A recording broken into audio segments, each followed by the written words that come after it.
Good day, everyone. This is another episode of My Life Without Limits. Welcome, everybody who are listening today. Today is pretty awesome outside, looks like, right? It started to be pretty awesome outside.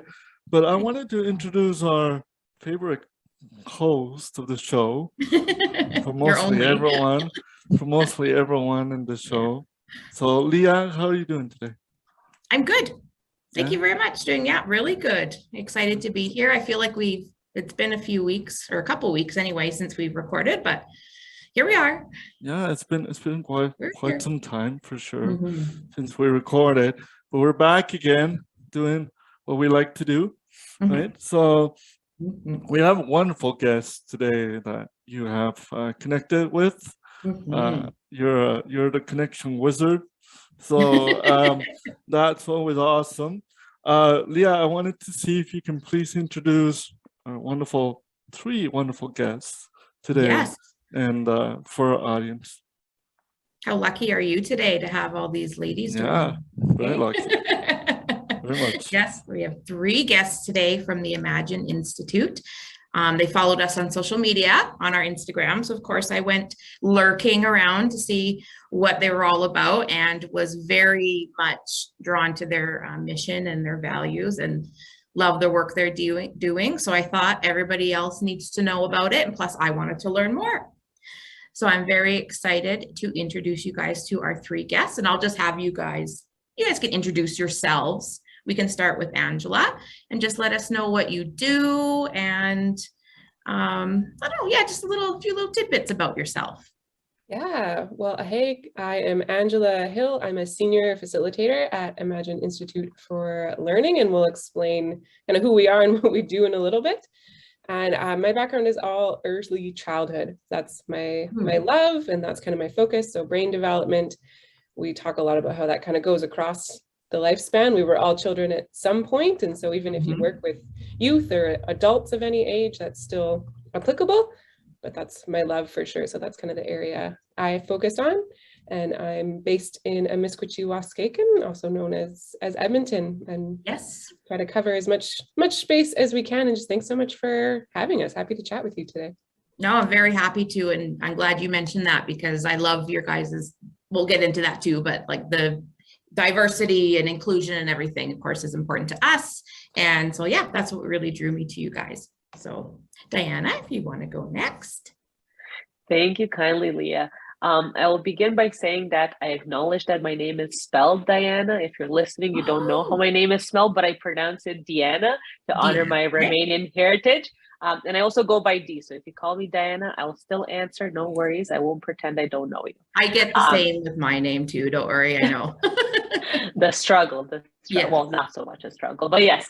I use she, her pronouns, and I am the community engagement coordinator for Imagine Institute.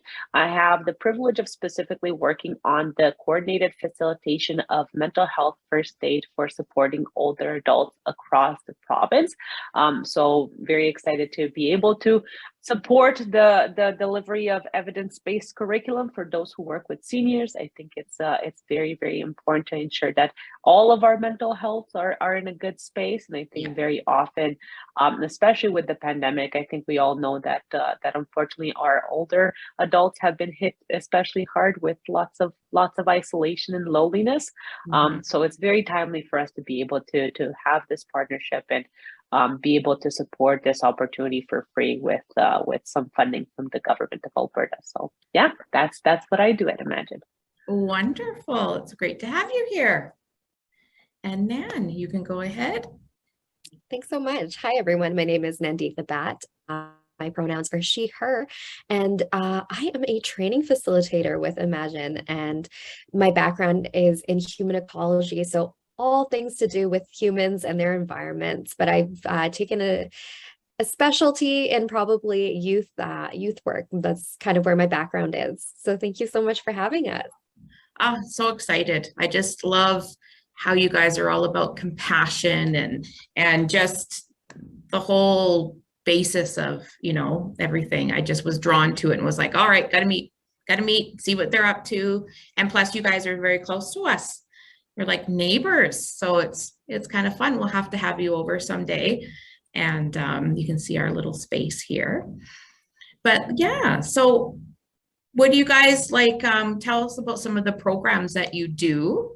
And I don't know, do you know much of the history of how, you know, the Institute started and how it came to be? Yeah. So we originally started, we used to be called Early Childhood Development Support Services way back.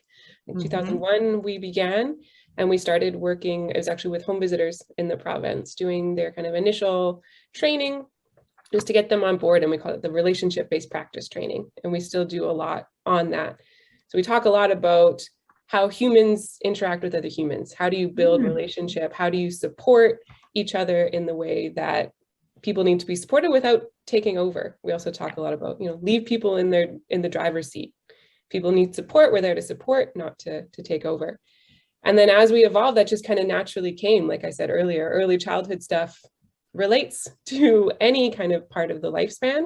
And it got to the point where we were having people who work with youth or adults or seniors that were like, why are we going to early childhood development support services? Like, we love these trainings, but it didn't really fit anymore. So we rebranded to Imagine Institute for Learning. And so that's what we do. We really focus on a really unique organization that's kind of hard to explain sometimes, but capacity building is what we focus on. So any sort of, lots of times it's professional development, but we also do a lot of community organization or just community spaces. So information sessions or partnering with other organizations to help them do events or just reach out. So I know you talked about our vision and mission, and our vision is all people are supported within compassionate and resilient communities. So literally whatever we can do to support that is our goal. Yeah. I love that. That's really cool. And yeah, that's another thing that drew me, is because Carlos teaches our computer, our basic, you know, skills computer program and iPad program. And I don't know, it just kind of made me think like, oh, you know, we're always kind of thinking about, you know, different things that he can, you know, different subjects that they can talk about in the class. And there could be something there. Absolutely. You know, to collaborate a little bit. Yeah. No, and I like how you guys are very respectful of, you know, where we are. And, you know, we've been getting into, I've noticed in a lot of the different webinars that we do with other organizations, everybody's finally getting comfortable with she, her, doing our pronouns and everything. So that's something that we're starting to practice here a lot too, is making sure that everybody just is their authentic selves and everybody, you know. So was that like a learning process for you, or is that something you guys started right from the beginning?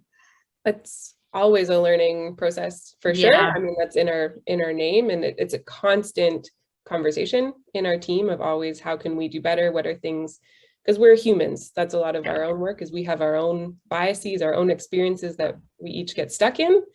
So to create that safe space within our team, so people can say like, hey, maybe that's a bias, or hey, we don't know about this because I haven't had that experience. So to share that within our team, and then we really talk about how can we do that in all the work that we do. Because when an Imagine training we talk is very participatory. It's not a webinar. People ask if we record them all the time, and we say no, because that's so unique each time. It's about that group of people and how they interact and what they share, and really is that transforming space. That's what we try to go for, because otherwise you could just read it online or watch a video. Yeah, and then you miss out on that, you know, that connection. Yeah. I was going to add on to that, Angela. I think a big part of our learning and unlearning are the participants in our training as well. I think very often, you know, everyone comes with their own lived experience, their own knowledge, their own wisdom. And I think we ourselves often learn from our participants because we engage in those kinds of conversations where we also come in, even though we're technically, you know, facilitating the training, we come in with an open heart and open mind, and are willing to, you know, build upon our own learning and, you know, jump out of different spaces if that's what is needed in order to connect with folks. So I think that's a big part of what helps us kind of continuously improve on how we create equitable and safe spaces. Yeah, so important. And I like that you said unlearning too, because there is a lot of unlearning that needs to be done. Yeah, definitely. I think that, I don't know, again, your vision and talking about compassion and you know, the whole inclusion. Like, so when you're teaching, like in your programs, you find you have students returning, like lots of the same coming back? Because that's what we see too. It's a lot of the same students, which is great because a lot of them really it's socializing for them too, you know, and they become our friends. So them coming in to do iPad, they might be learning something that they know a little bit, but it's social too. So do you find that you get a lot of returning classmates that form good relationships with each other? Yeah, Nan, you just had that yesterday, no? Yeah, I was going to speak to the session that we ran yesterday where the entire room were repeat customers or, you know, the same people that we're seeing time and time again. And it's really great because these people are returning to the sessions with a new lens that they want to go out into their communities and share this knowledge, right? Yeah. So we don't become the gatekeepers of the information. We're really spreading it out into the community, and it becomes kind of this standard language and lens that people use. And I think that's wonderful. Yeah, I really like that too. Yeah, I think that's cool because we just, I don't know, it's because I even like it, like I don't teach and work with a lot of our programs just because I do the communications and everything, but I like being able to go out there and know everybody by name and just to say hi. And, you know, Carlos, you form really good relationships with them too. Yeah, it's good to be when you're an instructor, which is what I am, as well as doing presentations. But when you're an instructor, you get to bond with people. You get to be there for people. You get to see when they're struggling, to encourage them when they're struggling, to try to give them the best positive attitude. But they will put a smile on your face, whether they're struggling or not. They keep pushing and pushing. So you get to have that big smile on your face when you get to see those people, whether it's in my computability program or whether it's in the art program or whether it's in the different type of programs where you see people doing their best and enjoying their time. It's just amazing. Mm-hmm. Oh yeah. Yeah, it's a beautiful thing. So what was the transition when the pandemic did happen?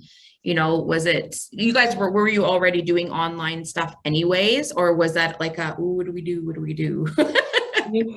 We had requests for a long time to do online, but it's tricky because we are mainly based in Edmonton and we also have a Calgary office, but we've always worked with a lot of rural communities and like have traveled, and that's been something we've been really good at to get out of kind of that Edmonton Calgary mindset, as well as further BC, Northwest Territories, like spaces that might not always have the same access like big cities do. Yeah. But there's an expense. So a lot of people had asked for virtual, and it just we weren't as comfortable with it with facilitators, especially because a lot of our trainings are on really sensitive topics like trauma-informed care, suicide prevention, loss and grief, like things that we wanted to be safe. And then the pandemic kind of forced that hand for everybody. So both for us as facilitators, early on when everyone's like, it'll be a couple of weeks, we're like, we'll just pause. And then when it became obvious it was going to be longer than that, we had to really think of how do we do this virtually and still keep people safe. And I think we've done a really good job of that. And one of the gorgeous thing that's happened is that we've been able to now have people from so many different locations all in one training. So when you talk about people meeting and coming back and building connections, you've had people in High Level and Medicine Hat and Ponoka in the same training and connecting. We've also had people as far as Turkey and some of the Caribbean islands and people that we've never been able to access before, but have now found us online and through social media and are able to attend, which is so cool. Isn't it? Yeah. When we started that too, we had someone from like New Brunswick reach out and say, hey, can my son join you? And I was like, yes. And then the mom ended up actually working with us too, because we have a CP Canada network. So she ended up working with us a bit too. And now they're just part of our family. You know, we just, that's how it happened. But yeah, so we did the same thing. It was this transition to online, and then now we're doing both. Like Carlos teaches online programs and in person, because some just aren't ready yet to come back, and that's totally fine. You know, especially working in the disability community, you know, a lot of them have, you know, are immunocompromised, but we love it, you know. Yeah. Is it nice to be back in person, Carlos, too? Like to have that mix? It's very amazing to be back in person, because when you're online, you don't get to see that much of emotion. Well, you get to see the emotional part, but you don't get to see the body language. You don't get to see the whole, the whole interactive aspect in person is different than online. Even when you're teaching, it's a little bit harder to teach online, but I actually enjoy both in regards, but I can see that the clients enjoy it a little bit more in person, because they get to have that interaction with other clients. They get to be as a group with the other clients. With online is similar, but it's not the same. Everyone saying, like when we started online, at least to me during the class, they're like, well, we should get together and we should meet up once this is over in the middle point in Red Deer or somewhere, where people want to come together and meet up, because they were kind of, they created this bond together when they're online, and they wanted to see each other, because in person is just different. It's just great. So I enjoy both, but yeah, I would say in person is the best, I think. Yeah. You can never, you can't get over that. I mean, it's nice. Hugs and stuff, we haven't really graduated to those yet, but yeah, there's just some that we're like, oh, I just want to give you a hug. It's been a long time. As a fellow hugger, I feel that deeply. I really do. I know. I wanted to just briefly touch upon that idea of both online and in person. I think, coming from a community development background, that idea of accessibility and the fact that, for many, of course, this whole move to online has been isolating and not ideal, but for so many, it truly has been like a door opening for a lot of folks who, maybe wouldn't traditionally have access to these conversations, to these opportunities, maybe because of their location or whatever it is that there is acting as a bit of a barrier. This is such a wonderful opportunity, and it's great to hear that you folks are committed to keeping that online space available as well. I think that was my biggest fear, as I would say things have evolved with the pandemic and folks have moved towards believing that it is done, even though it might not be the case. I think a lot of folks have said, oh, we'll stop whatever we were doing online and just jump in person. And I just think we need to hold that space still, because some folks have learned to really gather in this way and to really connect in this way. And we need to honor that as well.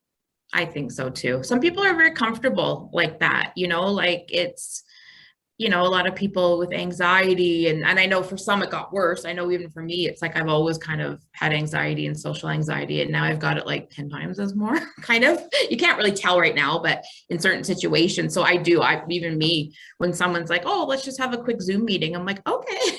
Like, it's just more, I don't know, it just seems easier than having to be like, okay, where do I go? Where am I going to park? And when I get there, and yeah, so it really, the benefit. To do this podcast was actually not this particular one, but to start out the show was actually out of your comfort zone for surely. Yeah, it's not anymore, but it was for sure and out of your comfort zone. I'll never forget the first one that we practiced, and both of us, like, we wouldn't move. We're just sitting there like trying not to make any noise, because like we thought it was going to be all out on video. So it was like, and then now it's like I'm drinking coffee and people's cats are walking by, and we're like, we just want we're just having coffee together and people are listening in on our conversation, because I don't know, we don't want pressure. We want people to come and enjoy the talk. We don't want anybody worried about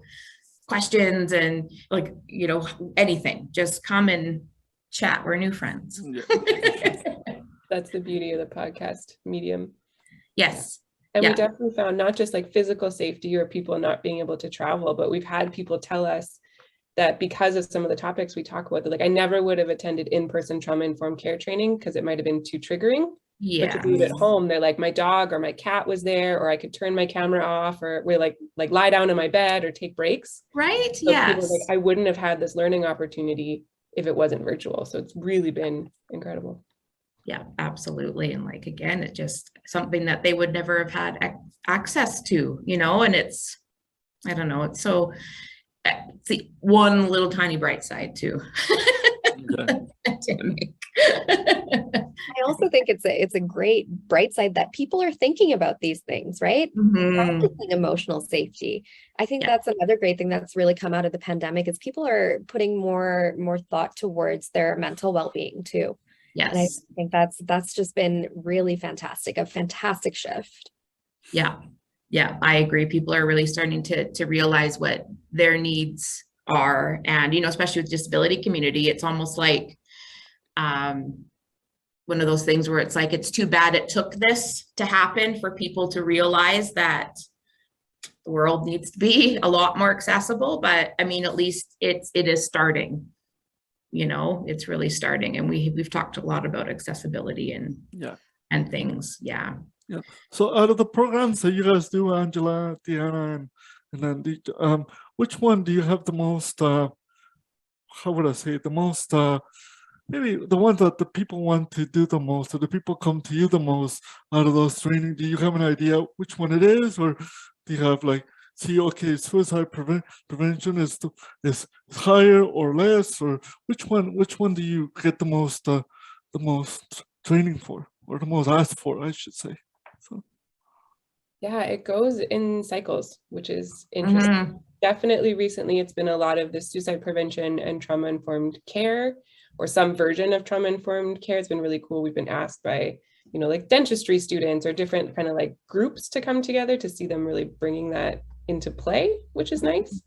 But when we first started doing trauma-informed care, I can't remember, 6 or 7 years ago, it was popular for the first couple we did, and then we couldn't get anyone in it. It was really, we were just like a little bit too ahead, and we were canceling sessions. And then, about a year or two after that, people were like, oh, like it's kind of interesting to watch how it's evolved, even in less than 10 years to see. And I think we're starting to see that with loss and grief as well. We made that training and people kind of just either didn't want to talk about it or it wasn't ready. And now people are understanding their loss and grief processes through the pandemic, that it's more than death and dying. There's loss and grief experiences everywhere. Yeah. So definitely those are the two biggest right now, but the mental health has been huge and really exciting too, like Dee was mentioning, to be able to access like the funding that we'll be able to provide for older adults, right, our seniors population, and for free, and getting into communities and seeing that come from government, or seeing communities want to really support. So we've seen just a huge shift in mental health for sure. Yeah. And I don't know about you two, what trends you've seen. You've probably seen different things than me. Yeah, I would say our trauma-informed care has been very popular, and I think it helps because it's actually a recognized certified course, right? All of our courses. Yeah, so I think it helps a lot of professionals too to kind of build up that portfolio as well. Yeah, we'll have to and drop the little information pamphlet on our social workers' desks.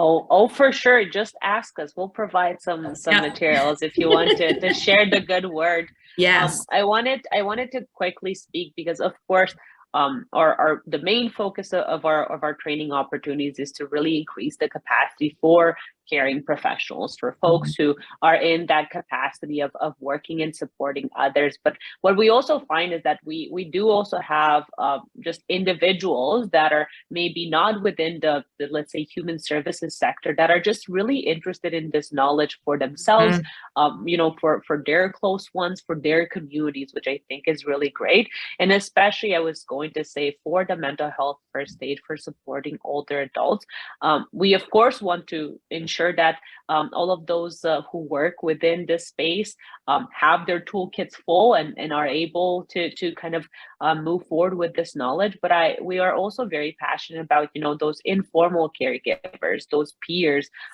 those volunteers that are maybe not necessarily in a formal role where they will receive some of that professional development, but are definitely doing the work. They're definitely out there, in caring relationships, and they themselves should have access to this. So it's very exciting to me personally to be able to work with folks who support older adults and be able to provide this opportunity for free. But that is also something that we keep in mind for our other training opportunities is, do we reach everyone? Do we have chances to really share this knowledge with folks who maybe aren't paid to do this work, but are doing this work, and they deserve this knowledge and capacity as well. Yeah. I think that's another trend we've seen too. We're getting more people not tied to any organization or profession, but just for their own personal knowledge and interest, they're coming to our sessions. That's good, because you know what, I think too, a lot of people, it's like you can be on the bus and be next to somebody and you strike up a conversation, and sometimes people, they just want to talk, right? And I get that a lot. I don't know if it's just the vibe I give off, but a lot of people open up. So I find that sometimes it would be nice to have a little bit of some training just on how to respond. And I think too, when people go through something, I know a lot of people that have experienced a trauma, you know, like a mom who've lost a son to suicide, and then the next thing you know, they themselves have gotten their what is that, the victim services, like they start volunteering there, or, you know, and you find that when they've experienced something and gotten help from someone, they then go and move on, and that's a good way for them to heal. And I think you guys can really help people with that, which is very cool. And that's an idea we talk about a lot in our trainings, is they're universal precautions, right? A medical professional doesn't go around asking if people have viruses or bacteria before putting on gloves, right? And a lot of this information is the same thing. We don't need to ask if someone's gone through trauma. It's a universal human experience, right? Yes. So it's knowledge that applies to everyone, anyone that interacts in the world. Yeah, it's true. And I mean, even through the pandemic, there's so much happening after that with the mental health. So it's like, you know, that almost everybody you encounter has experienced something in the last few years. You know, something has probably, yeah. Oh, I love that.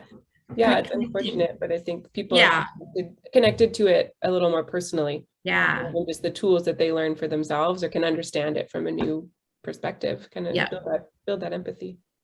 Yes, that's exactly what needs to happen. Yeah, and we've been doing some train the facilitators as well. Again, those like community spaces. So we have some of that funding as well to get people in communities trained to do some of the trainings around brain development and the impact of trauma, to get, like you said, to have people who want to go in those spaces and communicate.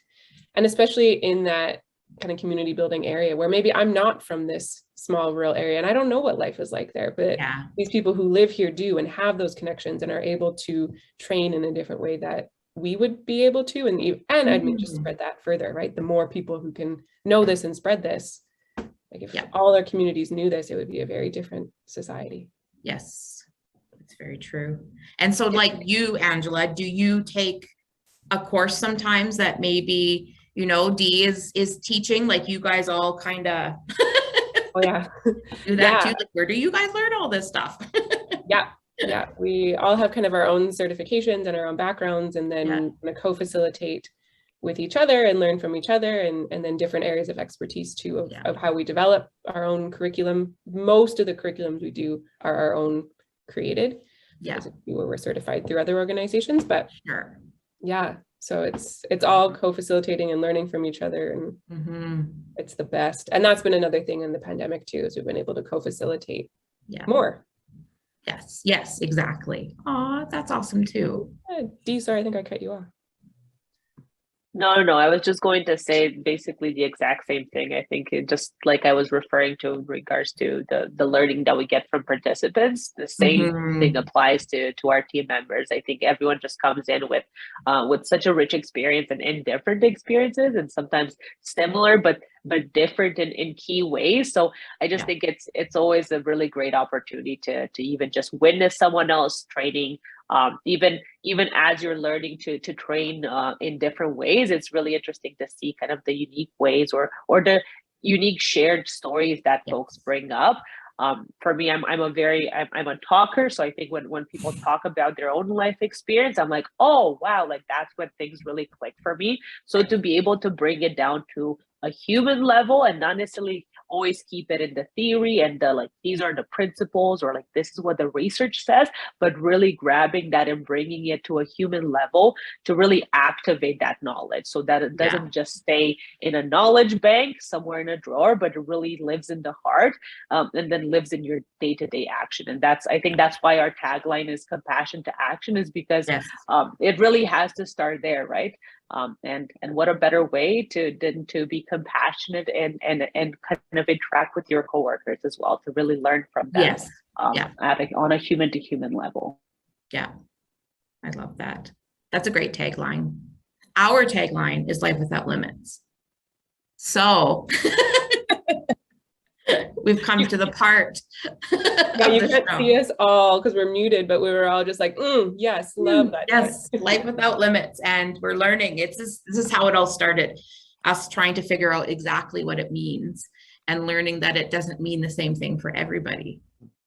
So we would love if each of you would tell us what life without limits means to you, and do you think you're living your life without limits? And whoever can start. Yeah, I have been thinking about it, because I definitely do like to think that I do live a life without limits. That's something I spend a lot of time thinking about. But also I am someone who holds almost all of the privilege cards. Like, I have a lot of privilege cards. So that's helped me in a lot of ways. So trying to think about that, how do I make sure I'm not only focusing on mine, but supporting other people to have those life without limits. So there's those external limits. And then for me, because I don't have a lot of those external limits, it's been, what are my internal limits? And that's where I get stuck a lot of the time, is it's not necessarily limits other people are putting on me, but my own kind of mental. So I think I do live a life without limits, like 95%.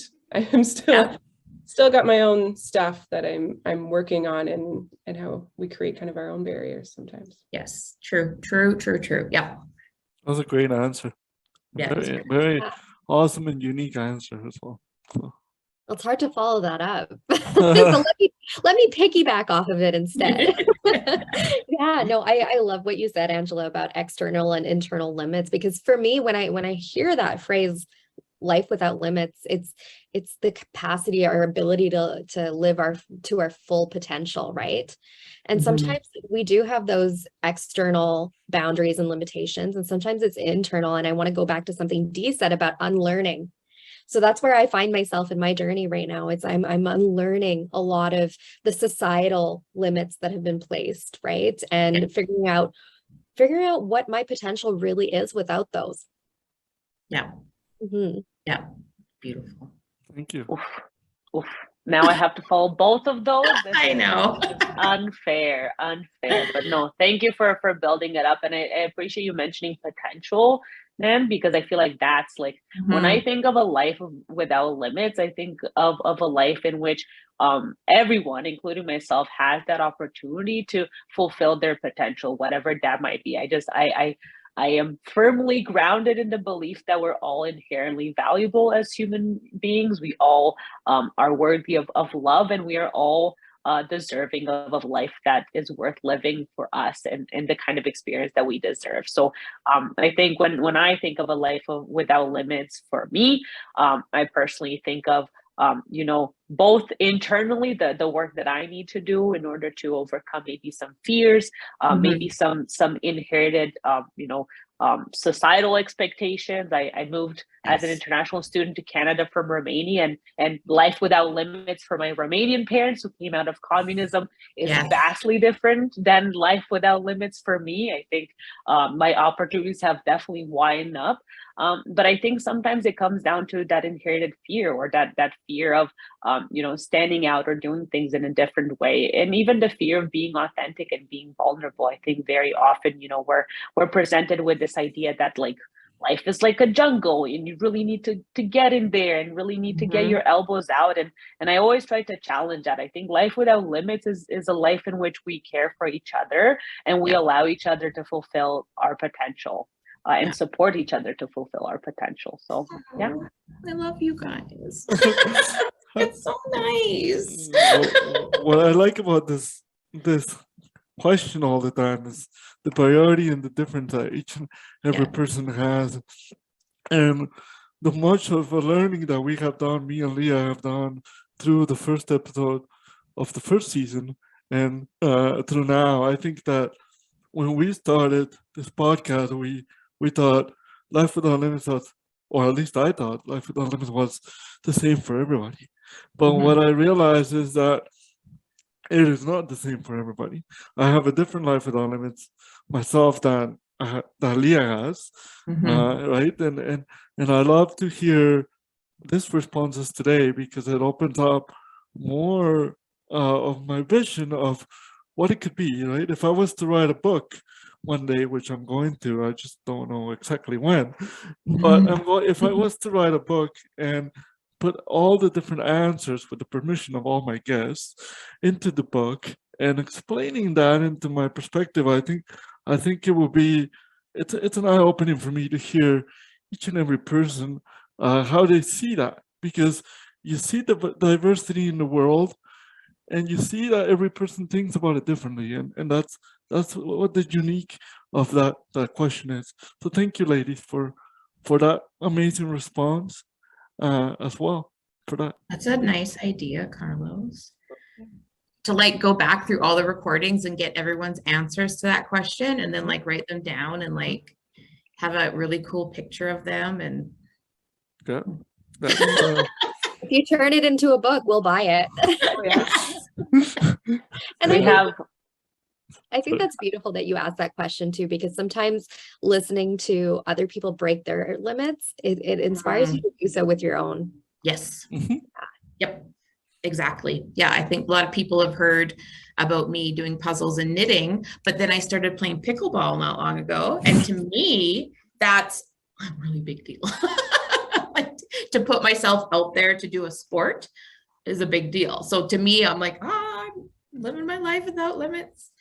You know, rather than before I was like, oh, I just sit on the couch and knit, or I just sit on the couch and, you know, play Animal Crossing. Like, what kind of life is that? But I mean, who cares?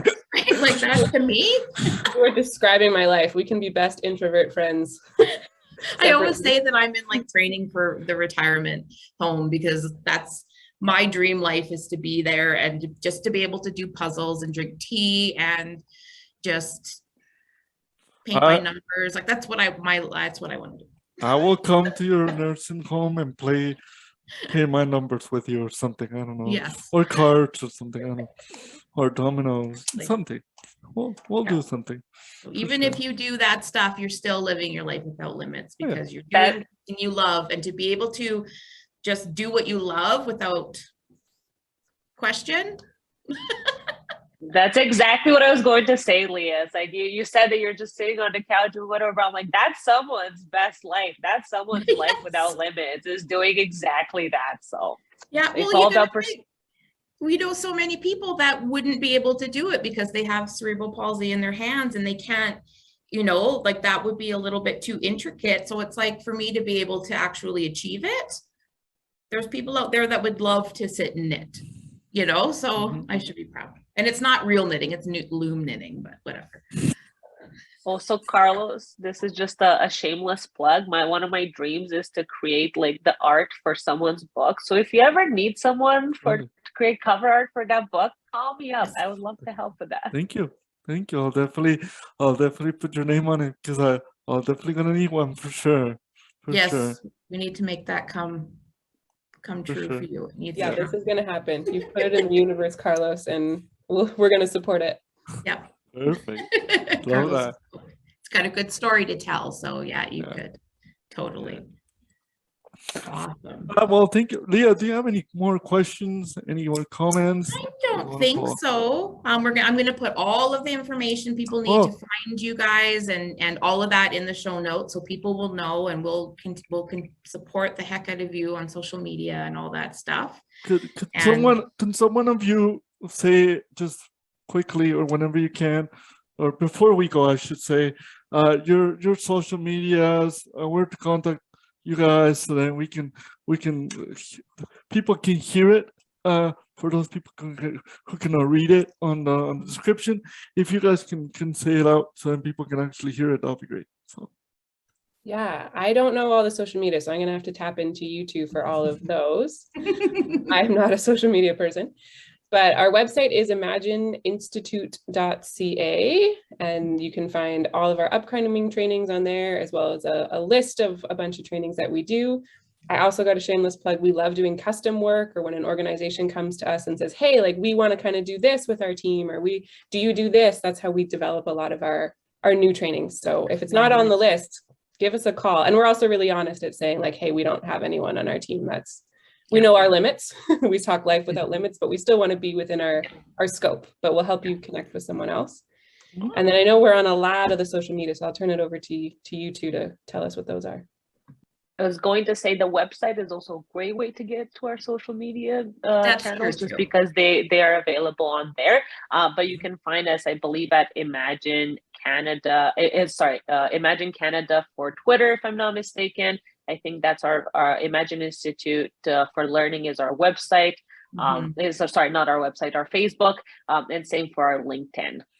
Then I don't remember what our Instagram is. Then Imagine if you remember. Institute Canada. I do know that one. Imagine Institute Canada is, I think. Yes, that's right. Yes. Perfect. Yeah. Thank you so and you much. got to look at the website because somebody's face is all over it. Yeah. When you've been on the team for a long time, you end up on the website. Yeah. Same with Carlos. I have so many pictures of him that I just post everywhere. And Listeners can play a little bit of match the voice to the face on the website. Exactly. Yeah, go on the website and see if you can find everybody. Oh yeah, actually you can find our entire team. So if you're curious to see who the other Imagine folks are, we have a little page that shares all of our teams. We share our favorite desserts if you want to. I'm not saying you need to surprise us with dessert, but if you ever wanted to do something, you know where to find those details. Good to know our social inclusion director, Elizabeth, makes the best chocolate lasagna. Oh, so good. Yeah, she does. Yeah. She definitely does. You should be curious about learning about our team because we have an incredible team of beautiful people. Yes. So please check them out for sure. That's that's my hope for everyone who's listening to this show. But please check them out. They're doing a fantastic job. I even might take some of the courses, just saying. Yes, that would be great. I've been trying to take suicidal prevention course just because, sometimes you have a friend that's going through a hard time, and that would be kind of good to have, for sure. But thank you so much, ladies, for coming and for being a part of the show. It's always great to have phenomenal guests, and we're delighted, and it's a pleasure for us to have you guys here. And thank you very, very much for that. And to all of our listeners, thank you so much for being such a loyal listener. Follow us on Instagram page. Make sure to check our website. If you want to be a guest, or somebody who wants to be a guest, just refer them to our website. We don't charge; it's free, and we don't ask hard questions. We don't ask hard questions, and you can bring your coffee. You can have your cat right beside you. Absolutely. So we really enjoy having guests, and we hope to have more guests coming to us. Really do appreciate it. And for now, we're done, but we're coming back next time. And please remember to live your life without limits. Thank you so much. Bye-bye.